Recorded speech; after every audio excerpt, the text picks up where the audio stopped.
Bonjour à tous. Il nous est déjà arrivé d'avoir des choses qui nous font de la peine, des choses qu'on ne comprend pas pourquoi ça nous est arrivé. Que ce soit personnellement, que ce soit des choses dans le monde. Comment Dieu a pu laisser 6 millions de juifs tués de manière si atroce que ça? Comment ça se fait qu'il y a des catastrophes naturelles ou d'autres, des guerres, qui tuent plein de personnes? Où il est Dieu dans tout cela? Aujourd'hui, nous n'allons pas discuter quelle raison, pourquoi Dieu fait ça. Mais est-ce qu'on a le droit de demander des questions comme cela sur Dieu? Dans la paracha de Shemot, la Torah nous raconte que Moshe Rabbeinu, Moïse, a vu le buisson ardent qui était en feu et qui ne se consumait pas. Il s'est dit, pourquoi? Comment ça se fait que ça ne brûle pas? Il s'est rapproché.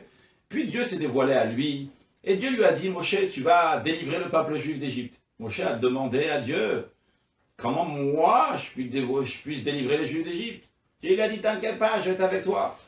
Puis Moshe demande, mais il dit, mais les Juifs vont me dire, comment ils s'appellent? Qu'est-ce que je vais leur dire? Dieu lui répond, tu leur diras, je m'appelle Eye, Asher Eye, je suis celui que je serai. Puis Moshe Rabbeinu lui demande, mais les Juifs vont pas me faire confiance. Dieu lui donne des miracles à faire. Puis Moshe Rabbeinu lui dit, mais je bégaye. Et Dieu il répond à Moshe Rabbeinu, qui a fait parler l'homme? C'est moi. Tu parleras quand je voudrai. Puis Moshe, il va rencontrer son frère Aaron en Égypte, et ils vont chez Paro, chez Pharaon. Il leur dit, Dieu a dit de délivrer les Juifs d'Égypte. Et Pharaon, non seulement qui dit hors de question, mais il dit le fait même que vous avez le temps de penser de pouvoir sortir d'Égypte, c'est parce que vous ne faites pas assez de travail. Et dorénavant, il dit, les Juifs vont continuer à travailler, à faire le même travail qu'ils ont fait jusqu'à maintenant, mais on ne va pas leur donner de la paille.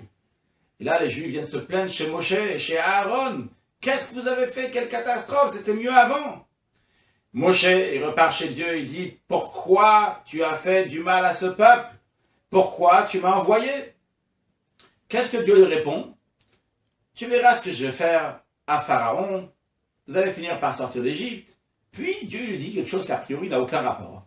Il lui dit, je me suis dévoilé aux patriarches. Donc, Abraham, Yitzhak et Yaakov, les 3 patriarches du peuple juif, avec mon nom, Shin Dalet Yud Shakai, et le nom Yud Kevarke, le tétragramme, je ne me suis jamais dévoilé à eux. Quel rapport? Quel rapport maintenant des patriarches avec ce que Dieu est en train de parler, la réponse à Moshe Rabbeinu? Et quel rapport du nom de Dieu? Seulement, le commentaire de Rashi nous donne l'explication. Dieu, il a dit à Moshe Rabbeinu, aïe, aïe, aïe, dommage qu'il n'y a plus les patriarches. Je me suis dévoilé plusieurs fois à eux. Ils m'ont pas demandé quel est ton nom. Et toi, on s'est vu, quel est ton nom? En plus, les patriarches leur ont promis la terre sainte, que la terre d'Israël allait être pour eux. Et pourtant, le premier des patriarches, Abraham, lorsqu'il a dû enterrer sa femme Sarah, il a payé très cher l'endroit pour enterrer sa femme.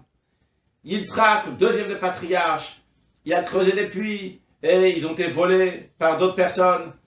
Yaakov, il a dû payer un endroit en terre d'Israël.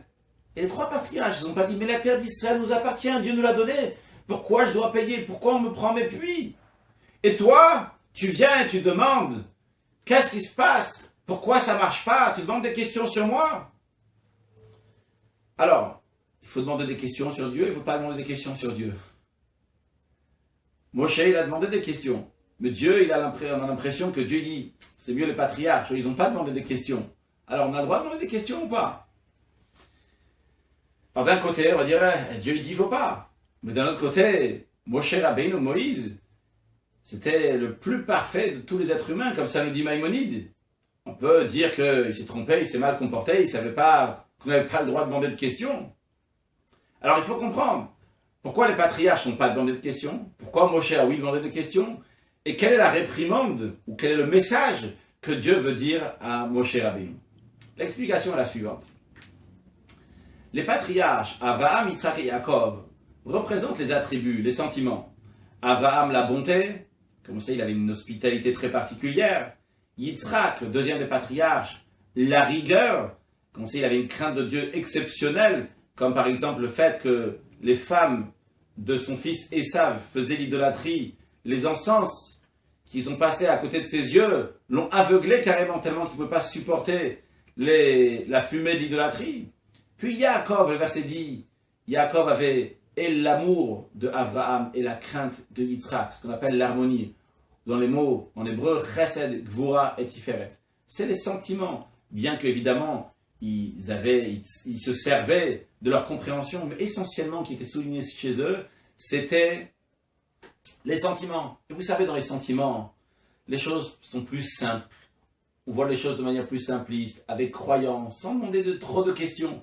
C'est la émouna, c'est la foi en Dieu ici qui joue.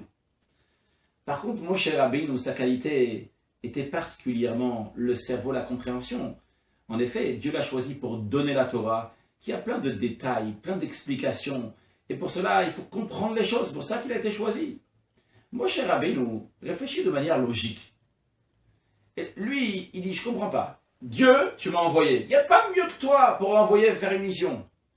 Tu m'as envoyé faire une mission qui est exceptionnelle, très très bien. Sortir les Juifs d'Égypte.